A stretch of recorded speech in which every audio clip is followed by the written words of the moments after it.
Welcome back. Today we are going to take a look at all the different question types in TOEFL reading passages. So all we have to do is just type TOEFL.page or IELTS9.com. From the top menu, go to TOEFL, reading, and you can just click on it. You can also access the practice tests and some other quizzes here. Starting from the reading, because today I just want to go over all the different question types that we have. And one by one, we are going to see what is needed, what you have to do, and what you shouldn't do for each one. So starting with the factual information questions. It usually starts with something like according to paragraph 1, in paragraph 3, according to paragraph 5, and so on. And you should always try to look for direct evidence of what you are trying to find. So if you choose an answer and then someone else asks you, why did you choose that?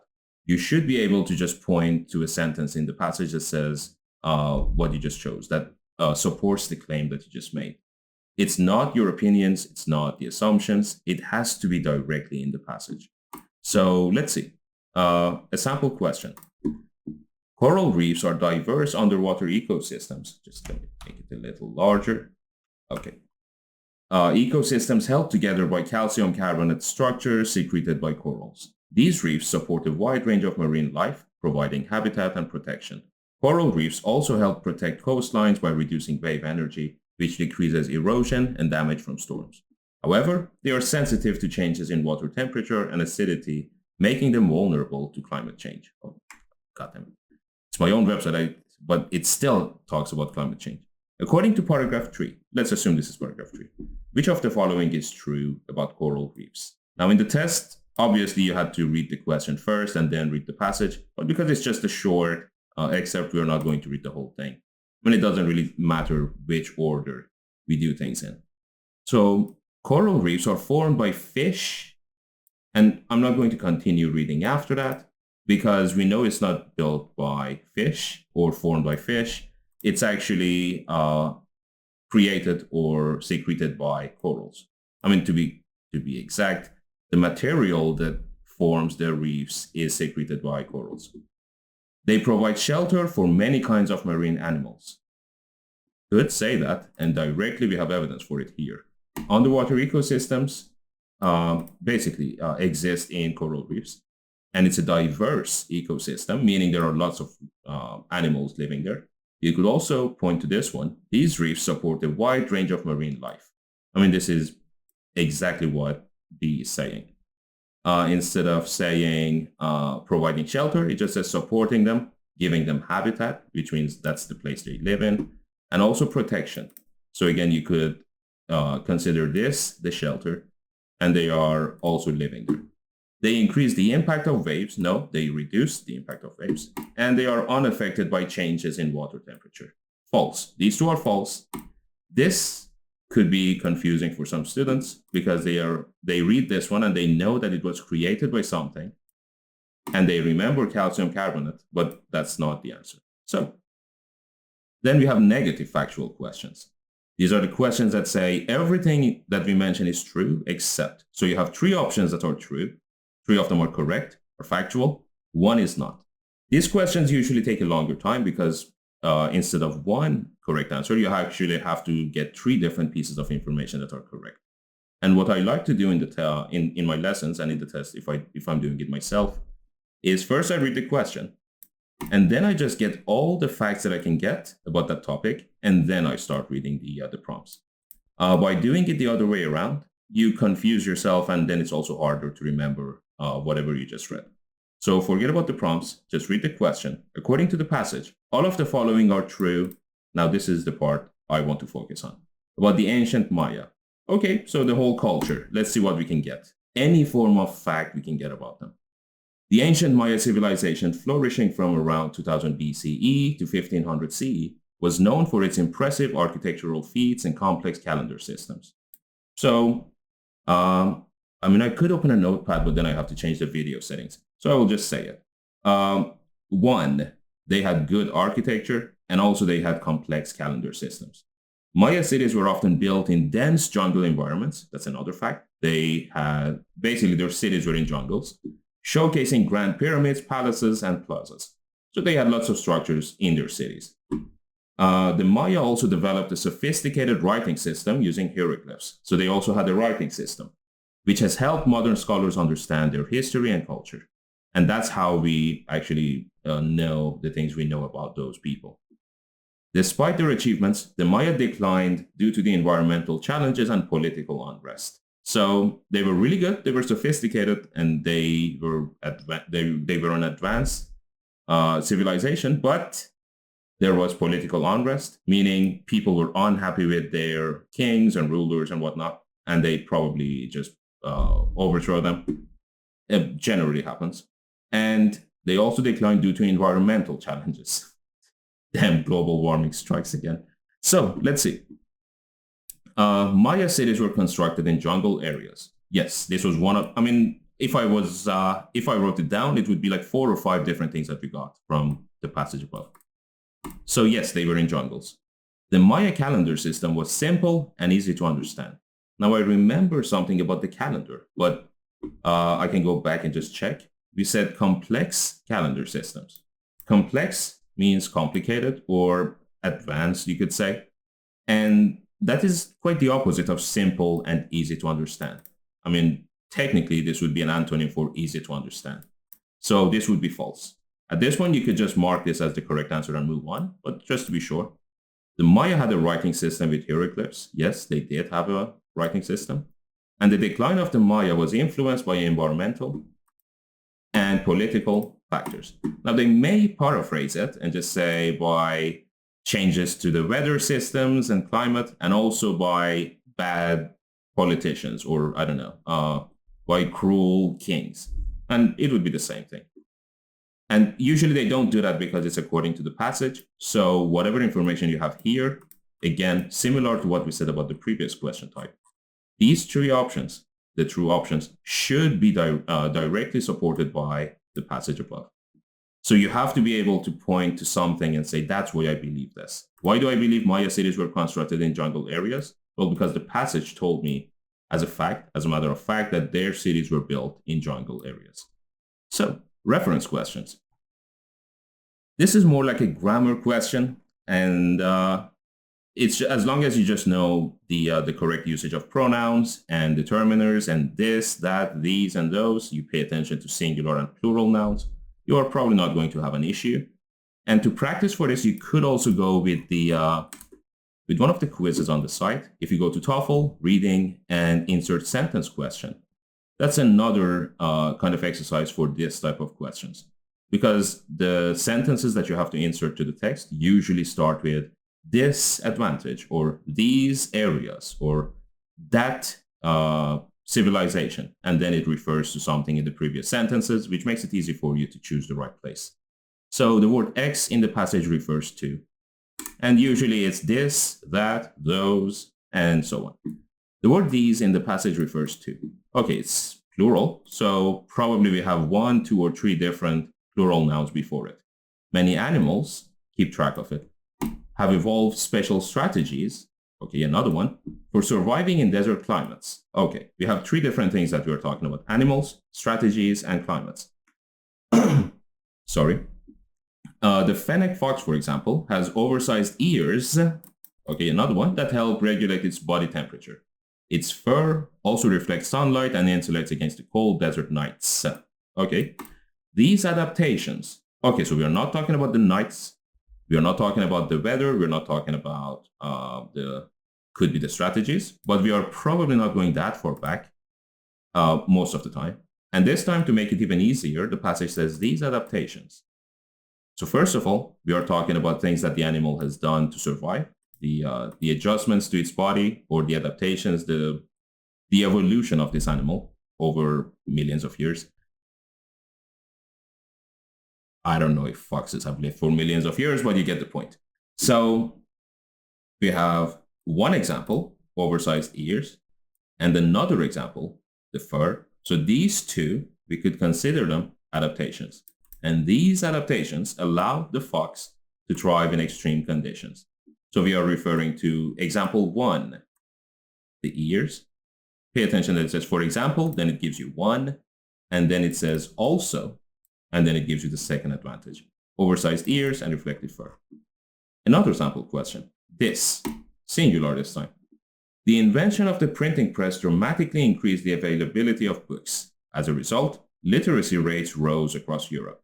This, meaning, directly anything that I said before this. This, meaning literacy rates going up in Europe. In turn, so as a result of literacy rates going up in Europe, there was greater demand for education and more widespread dissemination of ideas. So because literacy rates went up, this thing also happened. That is in turn, or as a result. So yeah, it was the rise in literacy. Literacy means being able to read and write, the opposite of illiteracy. And the person who can read and write would be a literate person, and someone who cannot read and write, illiterate. Vocabulary questions. There is another quiz for this on the website. There should have been an empty line here. I'll fix that today.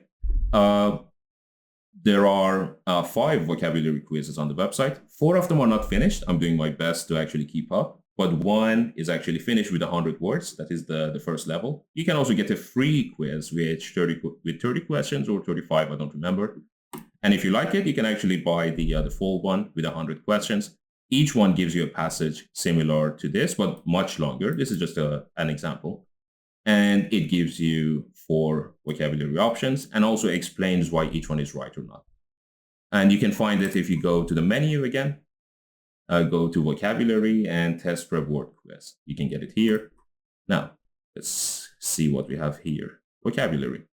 The word X in the passage is the closest in meaning to, or is used in the passage to refer to, and so on.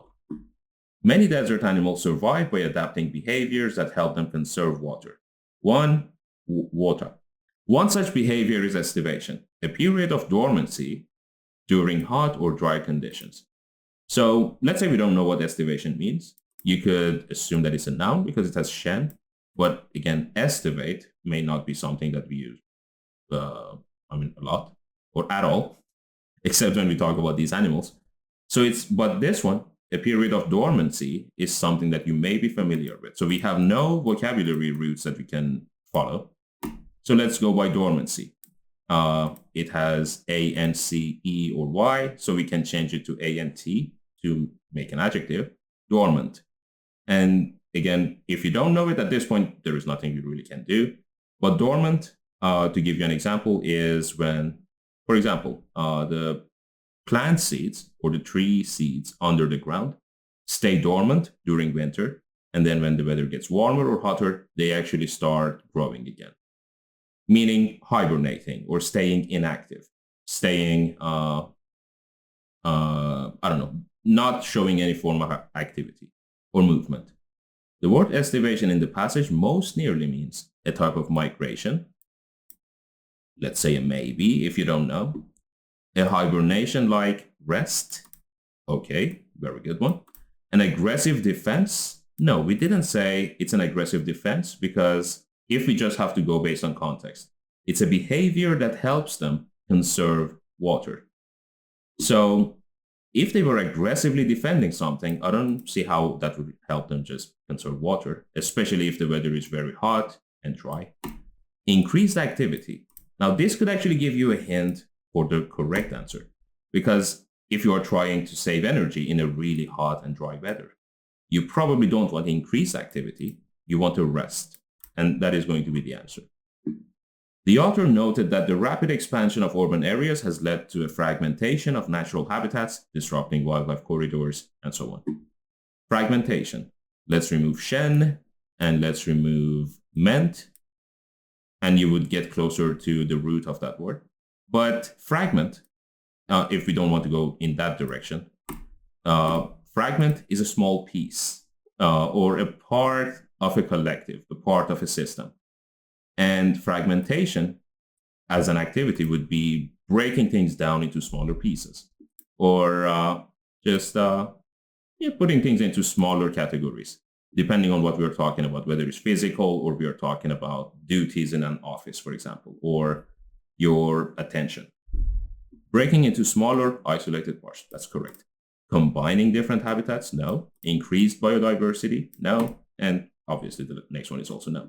Sentence simplification. This one, a common issue for a lot of students. And what you need to do is, also the question is, which of the following best expresses the essential information? After you do a few practices, you don't even need to read the questions anymore. You go to the passage and you see a highlighted sentence. Let me actually show you an example from my own website. And just give me 1 second. Go to reading practice test. And wait, did I click or, God damn it, I closed the page. So I'll just show you this and we'll go back to where we were. So for example, if you go to the petroleum one, which is one of my favorites, I added it recently.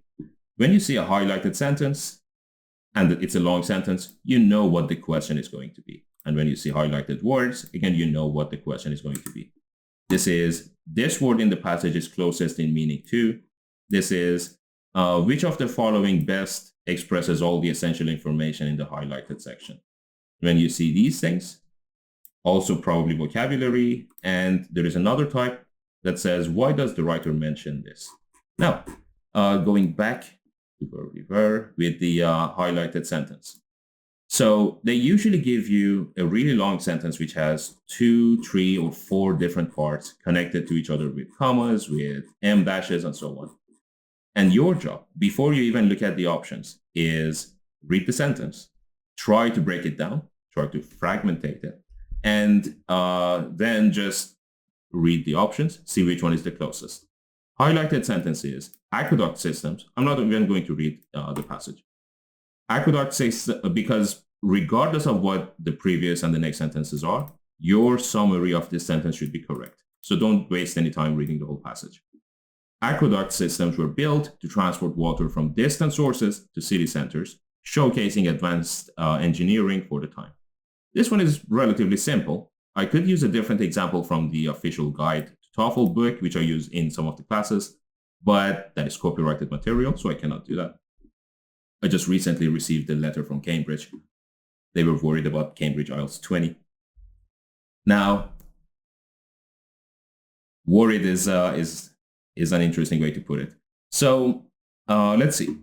There are only 2 different parts that we have here. So they were built to transport water. So we know why they were built. Transport water in general, but more particularly from distant sources. So from places that weren't close to the city centers, we would actually build these docks that transport the water. And also, this shows us how advanced those engineers and architects were at that time, at the time they were living in. Aqueduct systems were an impressive part of early city architecture, true, but mostly symbolic. No, this changes the meaning of what we were saying. We never said they were only symbolic. They actually transported water. Aqueduct systems reflected early technological skill, true, by bringing water from faraway places to urban centers, also true. I like this. Ancient cities had advanced aqueduct systems for ceremonies and other, no. We don't know exactly why they had it. And remember, for this type of question, it's not a true-false question, and it's not an inference question. You shouldn't think about anything. It's just, you look at this, compare it to that, and if it doesn't match, it doesn't match. Don't use your own knowledge or any other source of information. Don't use anything. Also, a common mistake again for students is they give you a passage, a paragraph, and then they highlight one of the sentences, which is starting from here to here. It would be a mistake to go and read before the highlighted sentence and after the highlighted sentence. You shouldn't do that. Sometimes some of the options mention things from here and from here. For example, this one mentions rituals here, and in here it says ceremonies. But where was it? Here. But remember, imagine the paragraph doesn't exist. You only have a highlighted sentence. So no. The use of aqueduct systems helped eliminate stagnant water. No, we never mentioned anything like that. Again, that's probably after the highlighted sentence. You have to focus on this one. So B would be the correct answer. Inference questions. And this time, the information that you're looking for is probably not mentioned directly. So you have to read the information, then use your own reasoning to come to the correct answer. Which of the following can be inferred from paragraph 1 about soap before, pay attention to the timing, the chemical production improvements. Okay, so let's get all the facts that we have about soap before the chemical production. And yeah, we'll see how it goes. During the early 1800s, soap was a luxury in many households. It was a luxury. Now, as soon as you read this, you have to ask yourself, well, what does it mean for something to be a luxury? And I will give you a few seconds to think about it.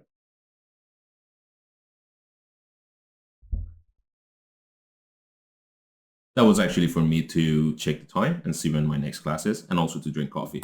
But also time for you to think. Something that is a luxury is something that most people cannot afford, first of all. It's not common. It's not used by everyone. It's not an everyday object due to the time-consuming process required to make it. So it took a lot of time to make it. And based on that, we can assume that it was expensive or maybe hard to find, because there weren't lots of soaps to get. However, improvements in chemical production later that century made soap far more affordable and common.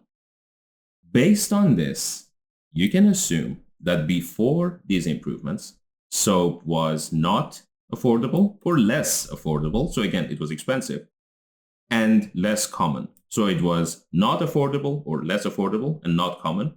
And then after these changes, it became more affordable and more common. The introduction of synthetic perfumes and dyes not only gave soaps a more appealing scent and look, so it improved their scent and look. Again, you can assume that before the synthetic perfumes and dyes, the soap that they had was not really appealing, the scent, the smell, and also it didn't look good. So that's, again, another change that happened, but also allowed manufacturers to market them as symbols of cleanliness and modern living. So again, we can assume that before this, they weren't really being advertised that way. Now let's see. It was commonly used as a decorative product.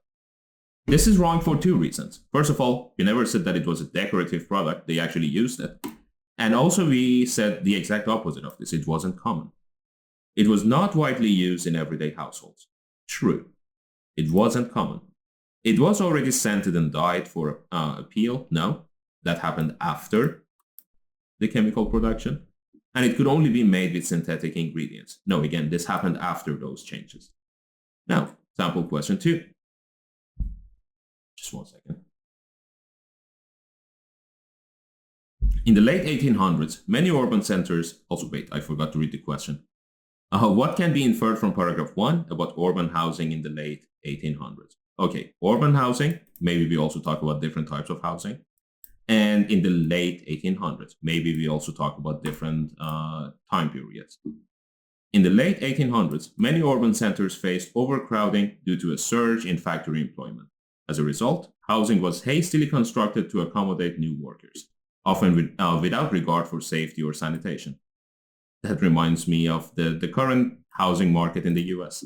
Tenement buildings in particular became notorious for their poor conditions, with multiple families living in a single room and sharing inadequate bathroom facilities. Reformers who visited these dwellings were appalled and began calling for change in housing laws. So, to summarize, they were terrible. They weren't hygienic. And then people who visited those areas were like, hey guys, we have to change this. What can be inferred about urban housing? It offered affordable and sanitary. No, it was not. I mean, maybe it was affordable. I don't remember what we said about the... Okay, forget about the affordable part. It wasn't sanitary. It was dirty. It was carefully planned. No, it was hastily built. Where did we mention that? It was... Oh, God damn it. I'm losing my focus. Damn it. Do many urban centers face something? Housing... Okay, this part. God damn it. I cannot see. I'll come closer. It was constructed rapidly without proper planning. Yes, this is exactly what we said here. Hastily constructed. And it helped reformers maintain high standards of hygiene. Reformers wanted to have that. But the reason they wanted to have it was because these houses didn't have a high standard of hygiene. So no, it didn't help them achieve that. They actually wanted to achieve it because these houses were so dirty. Rhetorical purpose. Why does the author mention something? And there is a good example of this in the petroleum passage that I just showed you that is available on the website or at the bottom of this page. And also, again, if you want to see this page, go to TOEFL.page, which is a domain that I will probably have to give up whenever ETS contacts me and for copyright reasons. But until then, you can use TOEFL.page or just IELTSix, IELTS9.com. Just links in the description. What does the author mention X, or what is the purpose of paragraph X in the passage? That's actually a different type of question that you get. And we will talk about that one later, maybe in a separate video. Because for that one, we have to talk more about academic writing and essay writing and how we organize the paragraphs. But for now, let's just focus on why does the author mention this? Why does the author mention the ears of the fennec fox? Some desert animals have developed remarkable adaptations for dealing with extreme heat. The fennec fox, for example, has unusually large ears that help release body heat. These oversized ears have a dense network of blood vessels close to the skin surface, allowing excess heat to dissipate quickly into the air. So many animals, let's start with the introductory sentence. Many animals have adaptations, impressive feats that they have achieved. For example, fennec fox has large ears. So fennec fox is an example of an animal that has developed adaptations, and the large ears are an example of the adaptations that help release body heat. And this is their purpose. These oversized ears, and this is how they work, these oversized ears have a dense network of blood vessels close to the skin surface, allowing the heat, the amount that you don't need, to dissipate, to leave quickly, or to just evaporate from your body and go into the air. So, what does the author mention the ears of the fennec fox? Well, it's an example of remarkable adaptations. And also, in general, it's an example of an adaptation that an animal has an example of how an animal has evolved over time. To explain how desert animals manage we didn't explain that all the animals who live in the desert do this thing and this is how it's done. We explained how the ears of this animal work, but it wasn't for every animal. So, to suggest that fennec foxes are more sensitive to heat than other animals. And to suggest that these animals are more sensitive than other animals. We didn't mention any other animals. To show how blood vessels function in all mammals. I don't think this would be true because, again, we said this type of fox has unusually large ears and that is how they function. And what about this? To argue that body shape is determined mainly by environmental factors. This could be an interesting one. So, B and C you could remove, and let's see what we have. D says to argue that body shape is changed because of the weather they live in. And A says to explain how desert animals, let's change that with foxes, manage their internal body temperature. Now, this would be a lot closer to what the writer is doing here than this one. We never said that they change their body because of weather. I mean, maybe that's true, but that's not the point that the writer was making. And the point that the writer was making was that, first of all, animals change things. And here is an example of an animal that has changed his body and has developed something new. And here is how it works. Now, there were so many different directions this question could go. And the only reason I didn't like it was because it says animals instead of just the fox. But let's assume that by desert animals, we just say fox.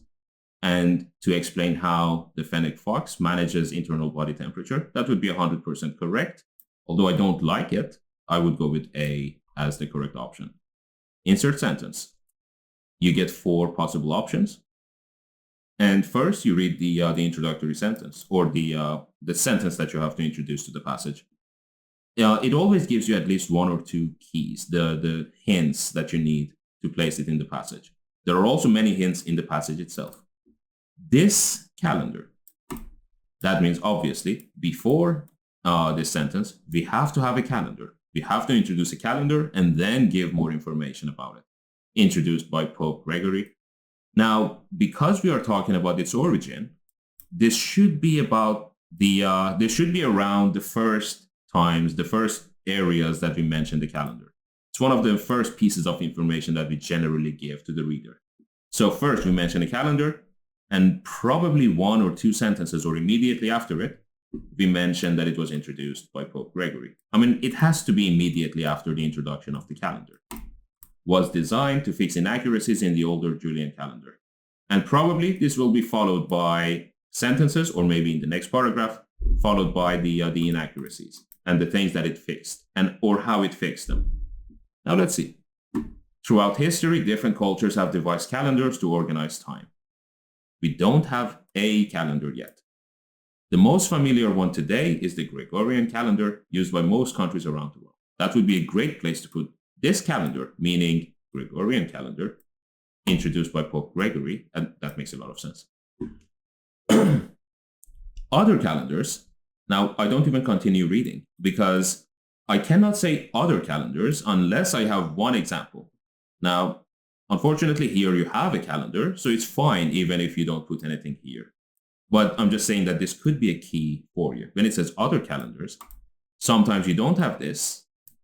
And then that tells you, okay, I have to introduce one calendar first so that this sentence can fit properly. Because other doesn't have a meaning on its own. You cannot just say, I like other drinks. You have to say, I don't like coffee, but I like other drinks. And I don't know why someone would not like coffee, but just as an example. And then we talk about calendars in general. So no, it has to be here. In here, we don't have a calendar yet. Then we introduce a calendar. We give more information about it. And then we talk about other calendars. That would be a logical way to structure that. There is also a quiz you can take on the site with 56 questions. It used to be 40. I added some more recently.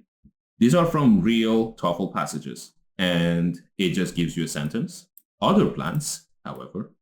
So there are two keys here. First, you have other plans. You also have however, which means this thing, whatever it is contradicting the previous sentence. You can do this on your own. And prose summary questions. The last question you get in every test. And it gives you 6 options, and you have to choose the ones that summarize the passage in a good way. A common mistake that students make is assuming that they have to read the whole passage when they come to this. And with many students, one thing I like to do is I don't let them read the passage. I just go directly to the prose summary question, and I actually ask them to guess or just choose the best options possible. Most of the time, they get 3 or 2 correct. Now, what you have to do is, personally, I have this checklist that I ask the students to go through. Any option that you choose, any of the 3 that you choose, should be obviously true. But this one requires a lot of time. You have to go back to the passage and check. So let's just assume that all 6 options are true. And if an option passes the other 2 checks, then you can go back and cross-reference it with the passage. Is the idea general? Anything that mentions one example, if, for example, the passage is talking about 5 different animals, an option that talks only about 2 of them and they are not really unique, there is nothing that important about them, you can remove those options. Or any mention of one city, for example, when we are talking about modern cities in general. Those would not be a good way to summarize. And is it connected to the introductory sentence? This is a part that a lot of students forget about. In the prose summary question, you usually, not usually, you get, let me actually show you an example. You get an introductory sentence, and then you get 6 options to summarize the passage. Let me just find it so I can focus on the actual question. And let me press next, next, next. Also, if you just choose an option, you get explanations for it right here. At the end, it shows you your score, and you can also just have it emailed to you. Or you can save the results so that later in the class, together, we can go over them. All the results are saved on my site, so I have access to all of them. I can see your answers. Introductory sentence. In the 1980s, Broman's widely accepted theory of why snakes have 4 tongues was proven to be untrue. So any option that you mention should also have something to do with this. And that's why you don't need to read the whole passage. If you have an option that is somehow connected to this, any part of this sentence, and it's general, and it is true, For the true part, again, of course, you have to spend a little time going back to check it. But most of the time, they give you at least one option that is too specific. You can remove that one. Now we have 5 left. They give you one option that has nothing to do with the introductory sentence. So that's another one. So now you only have to choose 3 from 4, which like raises your chance to answer correctly significantly. But this bar should be here. It's not there, and it's bothering me because of the shape here. But that's something for me to fix later.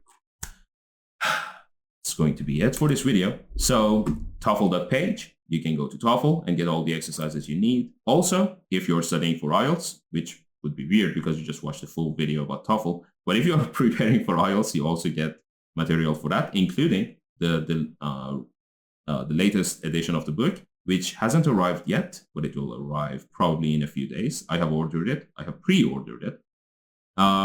But it should arrive. Historically, it's always released in late June, early July. And you can get material for those. And that's going to be it. Thank you guys for watching. I'll catch you guys in the next one.